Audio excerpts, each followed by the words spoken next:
Welcome back to Head on Al Jazeera English. My guest this week is Victor Gao, former interpreter to the late Chinese leader Deng Xiaoping, vice president of the Center for China and Globalization in Beijing. And China has upped its military spending. It's expanding its nuclear arsenal. Chinese President Xi Jinping has said that the country's military should be capable of, quote, fighting and winning wars. Victor, who do you want to fight and who do you want to win against? First of all, the Chinese military spending is the second largest in the world, but it is only a fraction of that of the United States.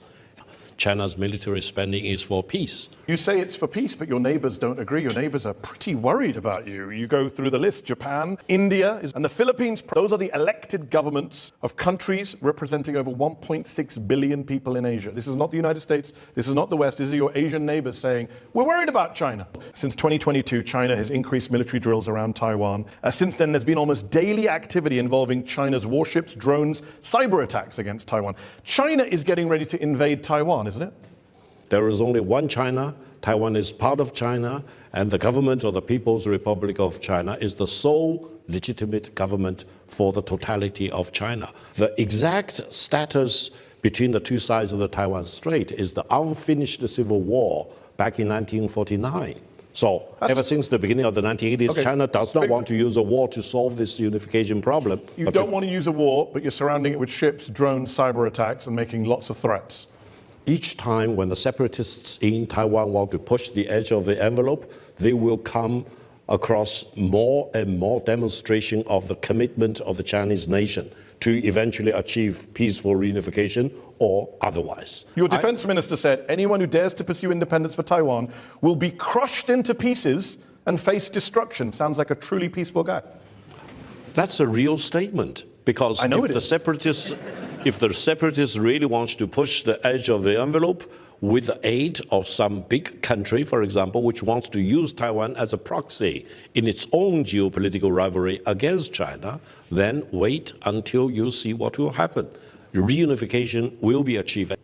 I'm always amused with this phrase reunification, because if it's one China, then clearly it's not one China. Clearly you're accepting by definition if you need to reunify it. They are doing their own thing.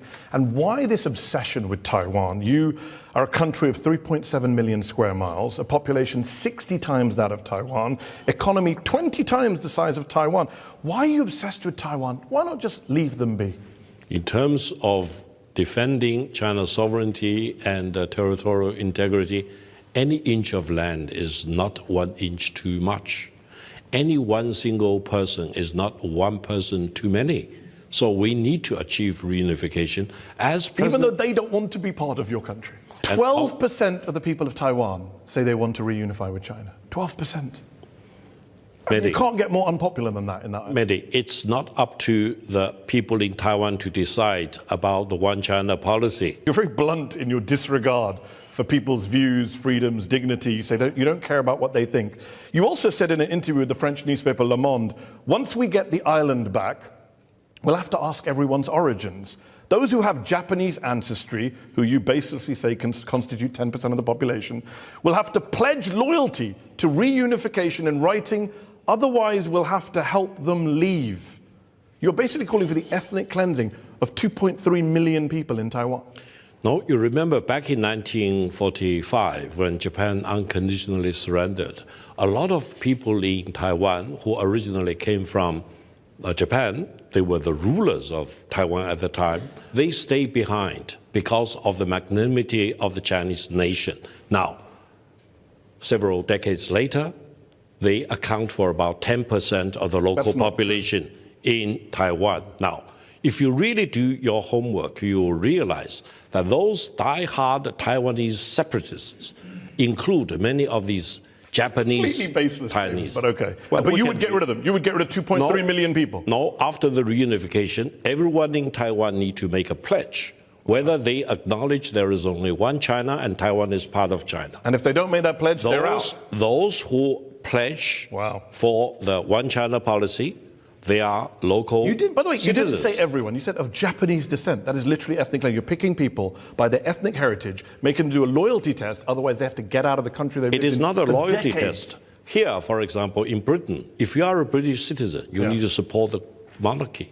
You cannot say, No, I'm standing in Britain. I don't support the monarchy. I don't like King Charles. No, you cannot say. No. I just said it. Mehdi, I literally just said it. you cannot take any action to oppose the monarchy system. But I don't have to sign a pledge saying I support King Charles. Well, each country is different. Yeah, we are talking about China. China. China is very different. And China has one policy which is part of the constitution. Which involves threatening people in Taiwan who don't want to be part of your country. Let's bring in our panel who are waiting to come in and join. Let's see what they think. I'm joined by Stephen Chan, professor at the University of London School of Oriental and African Studies.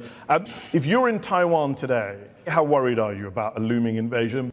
I'm not in Taiwan today. I'm going to be visiting next year. I've been there 5 times in all of the great cities of Taiwan.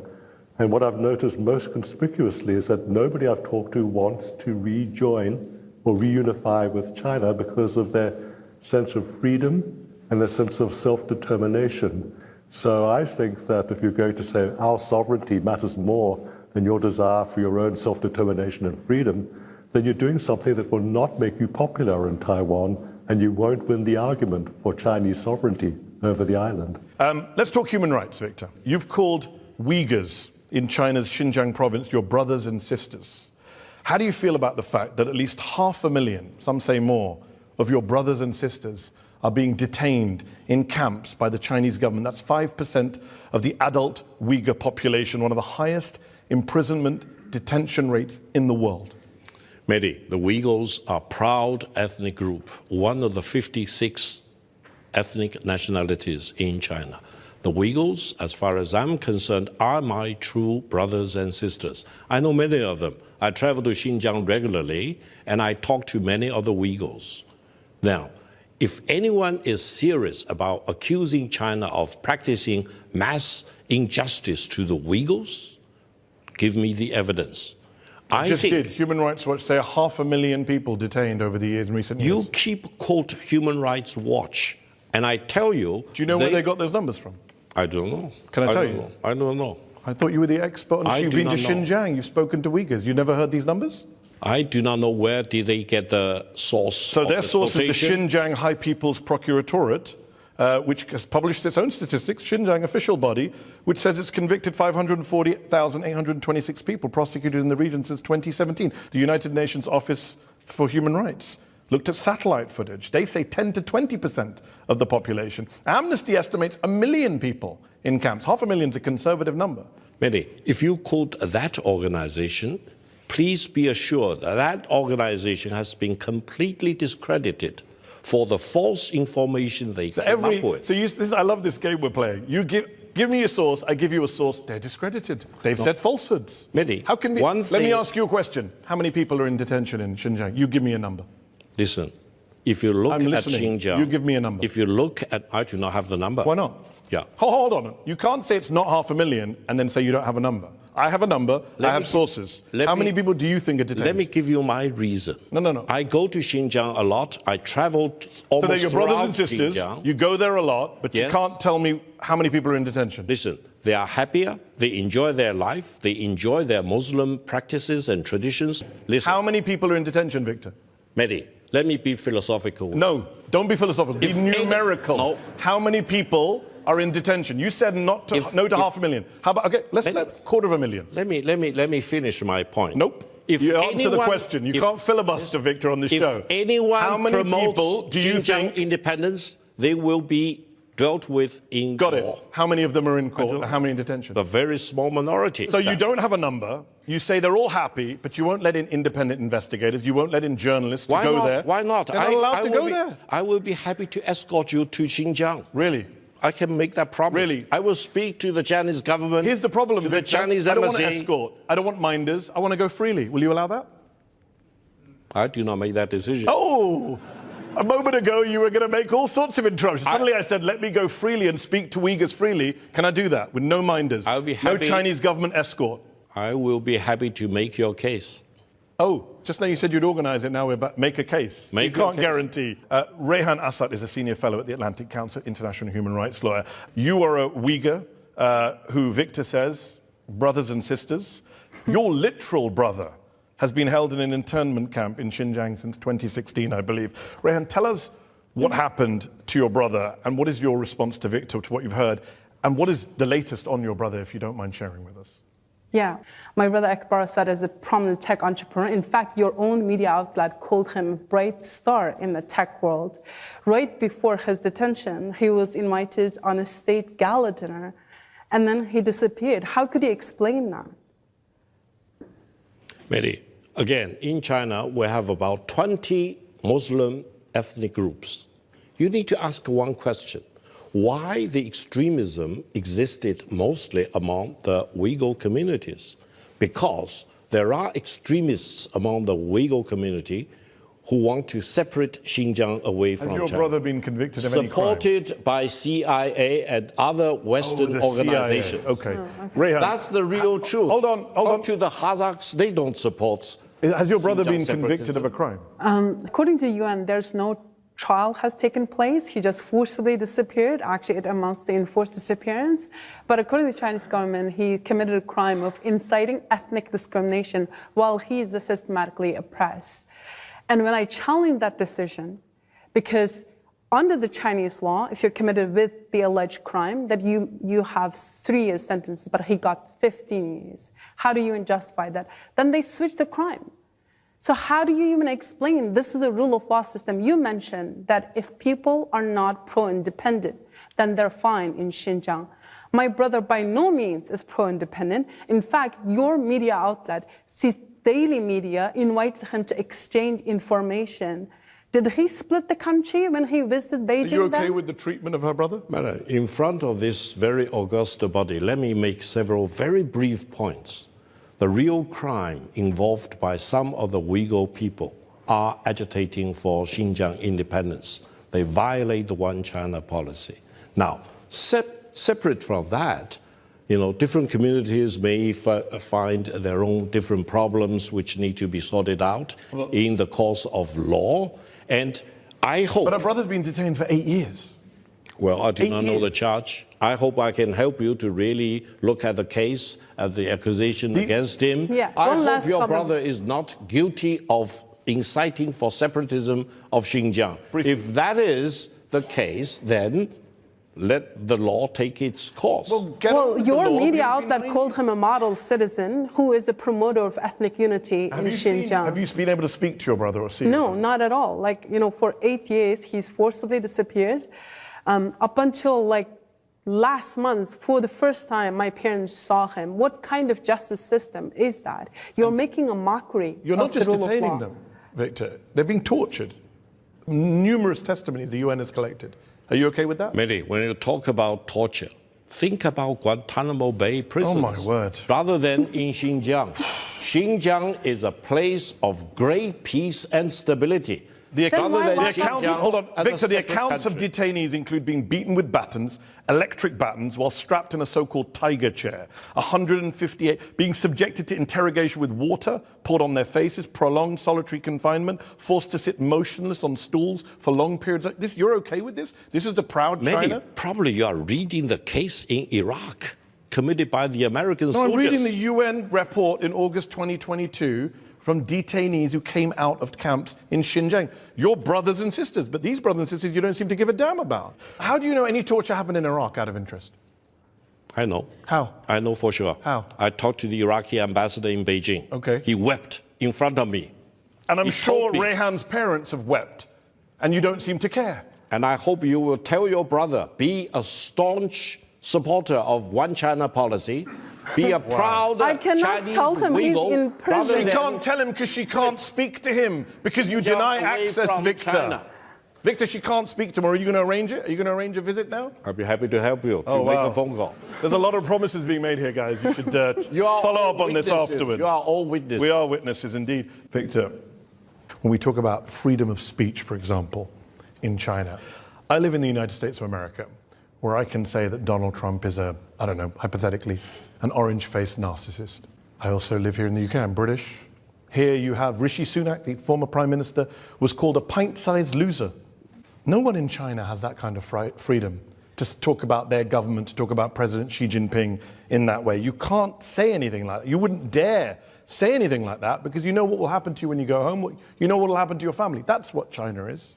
Mehdi, if you do anything, write anything, email or chat to your friends about taking anything action against, let's say, Prime Minister of Britain, That's not what I President said. of the United States, I didn't say that. you'll be dealt with That's not what very I said. swiftly. Victor, you're a master of straw men. That's not what I said. I said Rishi Sunak was called a pint-sized loser. Would you call Xi Jinping a pint-sized loser? Mehdi, each country has different sensitivities. In UK... So you're admitting you can't criticize the Chinese government? No. You can criticize the government if you are positive in your attitude. You can criticize the government if you're positive? Yes. Is that the new philosophy? No, if you can come up with your... You've got to come up with nice insults? No. What then? Constructive advice. Constructive advice? For example, oh, I'm loving this. Dealing with the aging population, what should be the government do? What should this governor should do? But you can't say the president's lied. He's a liar. No, you will be dealt with very swiftly in China. You cannot say that. That is the most honest thing you've said tonight. Yes. Victor Gao, in part two, we'll be talking about President Xi Jinping. We'll be talking about the issue of dictatorship. I asked a question. Is Xi Jinping gearing up to be president for life? Dictator-in-chief? I mean, he's the most powerful leader of China since Mao. He's abolished presidential term limits. He's now in his third five-year term as president. So I'll ask again tonight, is he now president for life, a true dictator? For the record, first of all, Chinese President Xi Jinping will never be president for life. There will be a time limit. When it will be handled according to the Chinese legal system and constitution. Secondly, there is no dictator in China. Why? Because dictatorship simply doesn't work. Democracy means modernization. And how can you explain profound transformation of China over the past 45 years in China if you have dictatorship or authoritarian rule? No. Every leader in China will be put into a team, and teamwork will be much more important than individualism. Victor. Maybe previous presidents did, maybe Jiang Zemin or Hu Jintao. Everyone knows Xi Jinping has centralized power, consolidated power, got rid of term limits. You say there's a way to get rid of him, but there isn't actually a legal way to get rid of him. He's in power for life, and he likes being a dictator. Why are we pretending? Mehdi, allow me to remind you, the Communist Party of China, which is the ruling party of China, has a membership of up to 100 million people. Yeah. It's well structured. Every province, every state-owned enterprise, etc. There's no division or debate within the Chinese Communist Party. Listen to me. No single person in China can dictate to a population of 1.4 billion people and 100 million membership of the Communist Party of China. Okay, let's test that. That's a mission impossible. Let's test that proposition. The president won a vote last year. Won a vote. I'll put that in air quote. Do you know the tally of last year's presidential vote in favor of Xi Jinping by the National People's Congress? Part of that structure you just advertised to us. What was the vote? Can you tell our audience here? I think it's up to about 100%. That doesn't... 2,952 to 0. Yes, that's exactly what I said. Could you not find a few people just to make it look a little even? One or two? Mehdi, it's not surprising. It's not surprising. 2,952 to 0. That's one-man rule, my friend. In the Chinese system, everyone supports the Chinese president. You just told us 10 seconds ago there's this huge system, a big party, one guy, and then you're like, oh no, but everyone supports him. 0 votes against him. One person out of 3,000 couldn't say, Xi Jinping, not my guy. One. What if he is the guy for all the Communist Party of China? You never know.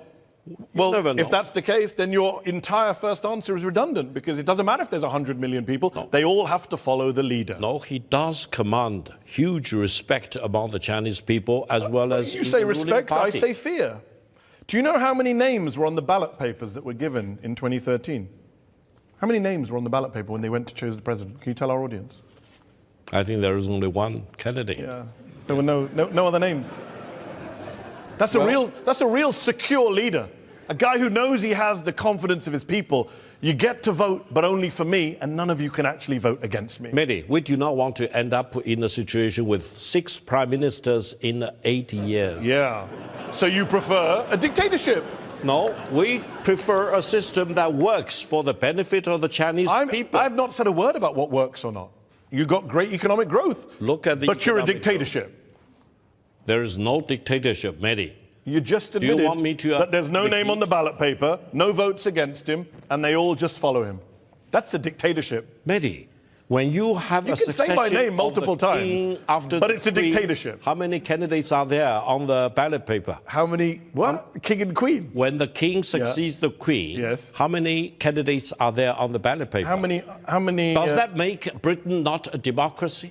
Well, you're asking the wrong guy. I'm a Republican, so I think we should be a full democracy and get rid of the monarchy. And I can say that here. You can't say that in China. You cannot take any action against that. Yes, I can, actually. I can go out on the street, I can hold up a placard and say, let's get rid of King Charles. I can create a whole protest outside Buckingham Palace. You can't do that in China. You can't even put one other person's name on a ballot paper. That's how insecure your leader is. Mehdi, I'm a lawyer.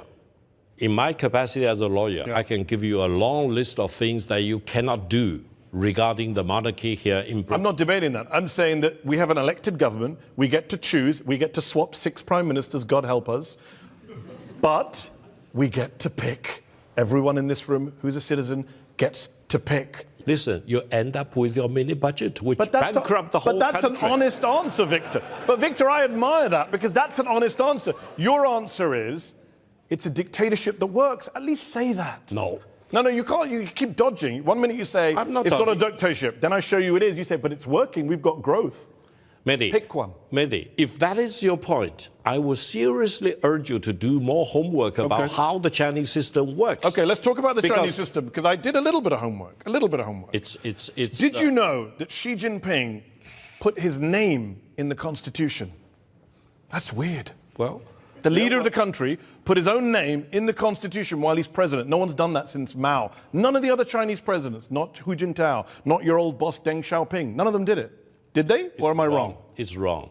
Who did it? The Chinese Constitution has been most frequently amended compared with any other country. Am I wrong about what I just said with my little bit of homework? Mao's name was put into the Constitution. That's what I said. Deng's name was put into the Constitution. Not while he was president. And Jiang Zemin's name was put into the Constitution. Not while they were sitting presidents, and you know that. Tell our crowd here, not while they were president. They didn't do it themselves. According to my recollection, each of these names were put into the Constitution not while they were sitting president. While the leaders were still alive. Okay, so I'm right. Mao, not while they were president. I love the little slip. Even Donald Trump, one of the great narcissists of our time, has not proposed yet putting his name into the US Constitution. If you are the president of China, you're elected without any opponents, no names on the ballot paper, 0 votes against you, you put your name in the Constitution, 6-year-olds are taught about Xi Jinping thought in primary school. That is not just a dictatorship, that is a cult of personality. I don't think China believes in personal. So why are 6-year-olds learning about Xi Jinping thought? I'm pretty sure no 6-year-olds learned about Liz Truss's mini budget. Victor, the Chinese system is such that once you orient the country in one direction, everyone follows the suit. Do they follow or are they ordered to follow? They don't follow out of choice. No, it's like a vehicle with 4 wheels. Here you have 4 wheels aligned in different directions, opposing directions. In China, the 4 wheels of a car all lined up in one direction. Well, they don't. Going forward. Well, they don't, Victor. Let me give you an example. The Chinese way of doing it. Former Foreign Minister Qin Gang was removed from his post and has not been seen in public since June 2023. A few months later, China's Defense Minister, General Li Shangfu, disappeared from public view for months, has now been expelled from the party, accused of corruption. That's at least 2 ministers that disappeared just in the last year. To lose 1 minister might be unfortunate. To lose 2 is careless, is it not? This means China is really merciless in dealing with corruption of all kinds, even among the highest. Your foreign minister and defense minister. Imagine Antony Blinken and Lloyd Austin just disappeared tomorrow. We don't know where they are. We've never seen them again. That's not normal, Victor. Listen, corruption is rampant in China. How do we know they're corrupt? They just disappeared. Where's the trial? Where's the trial, Victor? Finish my point. Corruption of all kinds in China need to be dealt with. So where's the trial? Mercilessness. So where's the trial? Where's the trial of the former foreign minister? We don't even know where he is. Mehdi, those things you don't know doesn't mean doesn't happen. Where is the trial for this man you're just accusing of corruption? Qin Gang was my good friend for more than 20 years. Where is he then? He is involved in corruption. Where is he? And he is dealt with very swiftly. Where is he, Victor? Regardless of He's your good friend. You don't know where he is. regardless Where of the is the former seniority foreign minister of his of China? position. This is not a hard question. We're not asking where Rehan's brother in the middle of Xinjiang is that you can dodge. Where is the former foreign minister of China who disappeared? And by the way, he wasn't accused of corruption. The spokesman came out and said he has health reasons. Then corruption came later, by the way. Where did he go, your friend? That means there is a process, and the process. The process starts with one lie that he's ill, and then the next lie is he's corrupt. He may be ill. You never know. I mean, he's probably ill after he's been in a Chinese prison. He may be ill now. Yeah, you never know. Exactly. But at least where is he? Lost his job Victor, where is because he? of his corruption. Last question. That's the point. Where is he? He's somewhere in China. You will never see him.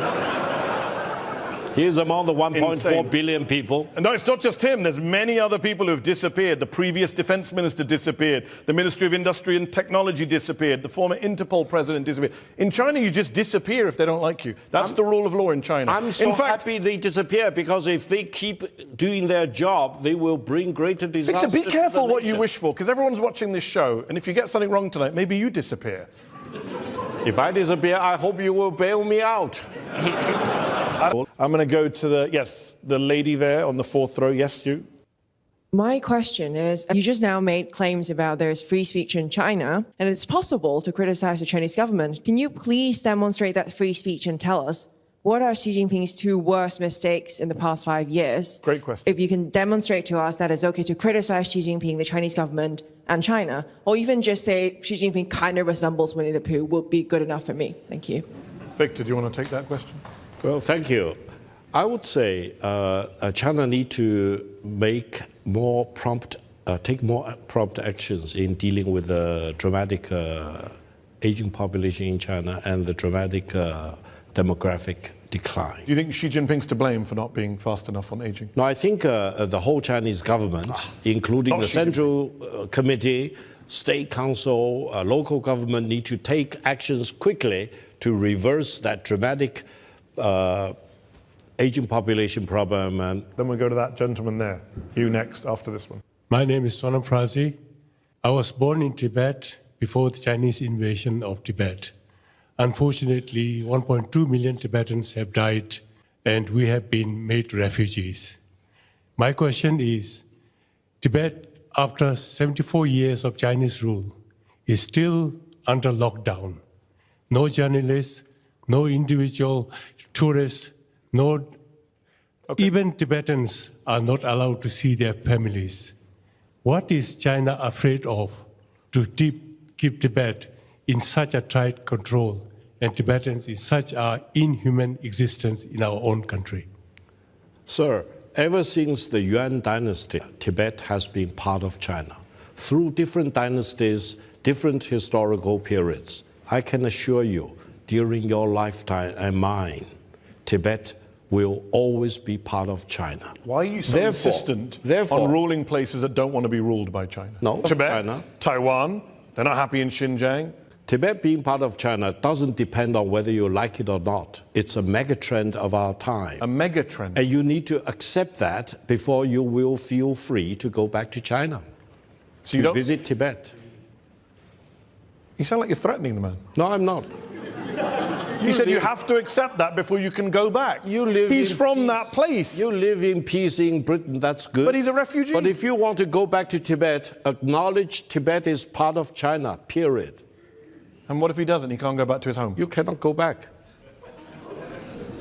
Because China doesn't want to see anyone advocating for the independence of Tibet. Why can't No China... way. That will never happen. Victor, why can't China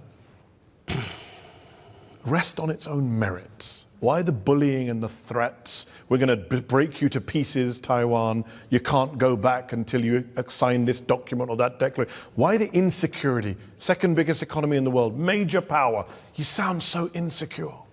China's security rests on the principle that there is only one China. And Taiwan is part of China, Tibet is part of China, and Xinjiang is part of China. Period. And even if the people there don't want to be part of it, you don't give a damn. The majority of the people live happily as Chinese citizens. Did you do a vote? I will go with you to Tibet. We're going to go to Tibet and we're going to talk to all the Tibetans. And possibly I can go to Taiwan. Tibet, but the guy who's from there can't go there. You sound ludicrous when you say this stuff, I'm sorry to say. Let us go back to the audience. Gentleman at the back, and then this gentleman here. Chinese government started detaining more than 3 million plus Uyghurs into their high-tech surveillance concentration camps. My question to you, sir, what's the Chinese government trying to hide from us? Second, why can't we not talk freely with our families? Yet another Uyghur. So many Uyghurs, the same story, the same questions. I'm always very happy to see wherever I go a Uyghur person, because I do consider the Uyghurs as my brothers and sisters. On one condition, though. Part of me is starting to feel sorry for your actual brothers and sisters. No, I'll be honest. On one condition, though, Uyghurs need to acknowledge that Xinjiang is part of China. That's a big precondition. If you do not accept that precondition, hold on. You are not my brother or sister. Hold on, so that's fine. You don't have to be brothers and sisters, but can he not talk to his family? It depends on where your family is. There are indeed Uyghur separatists who want to promote separatism of Uyghur, but what about the people who are not separatists who just disappear? Turn Xinjiang into East Turkmenistan. This will never happen. Listen to this. Call your friends to stick to the one China policy. He just wants to talk on the phone to a family member. years old, 7 years I didn't speak to my mother. I want to speak to my mother. I am British Uyghur. I want to speak to my mother. Do you understand? Literally support one China policy, support Xinjiang being part of China. Victor. Period. Do you have no heart to see this man who can't speak to his 82-year-old mother? Is she a separatist? I wish your mother is here in this hall talking to you. And why don't you let her go? So then maybe she could. But then on one condition, in China, zero tolerance of any separatist movement. An 82-year-old woman is a threat to China. What does that say about China? I hope she's not a separatist, but if she's a separatist, she will be dealt with by law. Period. Victor, before we finish, I have one question for you. We're in the UK. We're in Conway Hall, historic free speech society. Could we do a show like this? Could I interview you like this? Could Rehan come be on a panel like this in Beijing, in, say, the Beijing International Convention Center? Could we do a show like this? Audience members freely ask questions. You take questions from everyone. No one's vetted. No one's threatened. Could we do this in Beijing? Mehdi, if you ask me to line up all the support, you will do that. Really, I can assure you that. A show where every audience member gets to speak freely. No one turns up at their house afterwards. For many European countries, you do not need a visa to go to China. Pick up your luggage and buy a ticket. I'm not asking foreigners. Victor, I'm not asking foreigners to come. I'm saying could a Chinese audience turn up and ask whatever they want, criticize Xi Jinping, criticize the government, ask you questions, talk about Uyghurs. Could you do it in Beijing? Mehdi, in China, don't criticize our president. So we couldn't do this show? Unless you I'm have glad you a answered the very question. positive, constructive proposal to make. From the horse's mouth. Don't criticize unless it's positive. Criticism is not the only goal. Criticism with constructive purposes is a goal. Will be a better free speech. Free speech is a goal we cherish on this show. I'm glad to have offered you a platform for free speech. I wish you could offer me one back. Victor Gao, thank you for your time. Thank you to the